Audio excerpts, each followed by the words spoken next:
Present అన్ని transits అయిపోయాయి.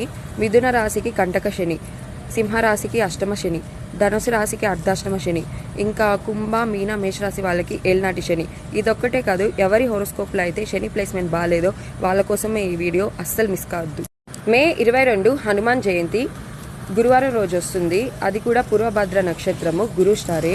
చాలా ఇంపార్టెంట్, ఎందుకంటే ఏదన్నా జరగచ్చు. ఇప్పటివరకు బాగున్న వాళ్ళకి ఇప్పుడు బాగాలేకపోవచ్చు, ఇప్పటివరకు అస్సలు బాగాలేని వాళ్ళకి ఇప్పటి నుంచి బాగుండొచ్చు. కానీ ఏదైనా మటుకు శని వల్ల, రాహు వల్ల, కేతు వల్ల ఎక్కువ ఎఫెక్ట్స్ ఉంటే మటుకు ఈ రెమెడీ నుంచి మీకు చాలా బెనిఫిట్స్ వస్తాయి. ఏం చేస్తారంటే ఆ రోజు హనుమాన్ టెంపుల్కి వెళ్ళండి, సింధూరం పెట్టండి, ఆ రోజు శ్రీరామ నామం జపించండి.